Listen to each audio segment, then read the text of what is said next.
Bonsoir à tous et bienvenue dans le Flash Info. L'agriculture favorise environ 70% des recettes de l'État ivoirien. À lui seul, il occupe plus de 60% de la population active. Cependant, il n'existe de loi qui régisse le fonctionnement de cet important secteur de l'économie nationale. Le ministre de l'Agriculture a donc décidé de réorganiser le secteur agricole en collaboration avec plusieurs ministères techniques à travers l'élaboration de la loi d'orientation agricole, laquelle a été validée ce mardi à Grand-Bassam après 2 jours de réflexion. C'est une loi qui présente des avantages pour l'agriculture, l'élevage, l'environnement et les eaux et forêts. Vous aurez les détails dans la grande édition.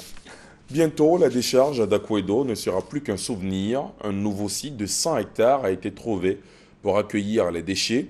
Il est situé à Kossi-Ouin, à une quarantaine de kilomètres d'Abidjan. Le consortium américain Y Solutions, en charge désormais de la gestion intégrée des déchets solides ménagers, a visité le site. Avant ce déplacement, les responsables du groupe ont eu une séance de travail avec le ministre de l'Environnement, de la Salubrité urbaine et du Développement durable, Alla Kouadio-Remi. Ce soir, on s'intéresse également à la célébration de la 24e édition de la Journée internationale des personnes âgées. C'est la ville de Kong, dans le nord du pays, qui a abrité l'événement. Occasion pour le ministre d'État, ministre de l'Emploi, des Affaires sociales et de la formation professionnelle, Moussa Dosso, de réaffirmer l'engagement du gouvernement à protéger et promouvoir les droits des personnes du troisième âge. Dans la grande édition, on fera également le point de cette visite d'une délégation du RDR conduite par son secrétaire général par intérim chez la famille de Laurent Gbagbo, une visite de compassion qui fait suite au décès de la mère de l'ex-président ivoirien Amadou Soumaoro a, au nom du Rassemblement des Républicains et du président Alassane Ouattara, présenté les condoléances à la famille éplorée. À l'étranger, le reste de l'actualité africaine avec d'abord la Tunisie. Le principal parti laïque tunisien, Nida Tounes, est arrivé en tête des législatives de dimanche, et Nahda ayant reconnu être en seconde position de ce scrutin clé pour le berceau du printemps arabe qui doit se doter d'institutions pérennes. Le leader historique d'Ennahda, Rached Ranouchi, a félicité le président de Nida Tounes, Béji Caïd Essebsi, pour sa victoire. Reportage. Des élections crédibles et transparentes. Mardi, la mission d'observation électorale de l'Union européenne a estimé que les législatives de dimanche dernier en Tunisie ont permis au peuple de voter librement. Selon les premiers résultats, le parti islamiste au pouvoir Ennahda arrive deuxième, derrière les laïcs de Nida Tounes. Le parti victorieux devra former une coalition pour gouverner. Prochain rendez-vous électoral en Tunisie, la présidentielle du 23 novembre.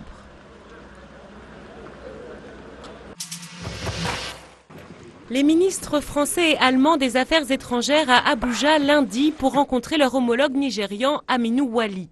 Alors que Boko Haram a rompu le cessez-le-feu avec une nouvelle série d'attaques, Paris et Berlin ont réaffirmé leur soutien au Nigeria dans sa lutte contre la secte islamiste. Ils ont également salué les efforts d'Abuja pour libérer les 200 jeunes filles enlevées à Chibok en avril dernier.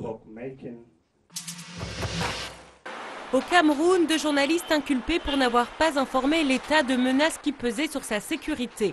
Rodrigue Ntongue, jeune journaliste au Messager, et Félix Syriac Ebolebola, journaliste à mutation, ont passé la journée de mardi au tribunal militaire de Yaoundé. Lundi, tous deux disaient n'avoir aucune idée des faits qui leur sont reprochés.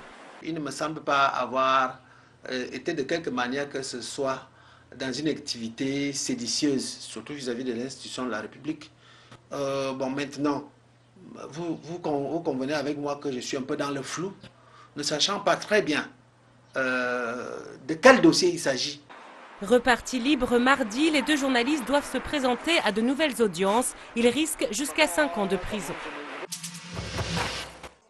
Pas de visa pour les pays d'Afrique de l'Ouest touchés par Ebola. C'est ce qu'a annoncé lundi le ministre australien de l'immigration, faisant de l'Australie le premier pays à prendre une mesure aussi drastique. Cette décision intervient 13 jours après l'hospitalisation d'une jeune fille en provenance de Guinée qui présentait de la fièvre. Les tests pour le virus Ebola sont négatifs. Jusqu'à présent, aucun cas d'Ebola n'a été recensé en Australie. Et l'émotion reste palpable en Afrique du Sud, et ce, depuis dimanche, à l'annonce du décès de Senzo Meyiwa, gardien de but de la sélection tué par balle alors qu'il se trouvait avec des amis. Les agresseurs du capitaine de l'équipe sud-africaine tué dimanche lors d'un cambriolage étaient toujours en fuite ce matin, selon la police sud-africaine qui prépare 2 portraits robots. Voilà, c'est la fin de ce Flash Info. Merci de l'avoir suivi. L'information revient à 20 h.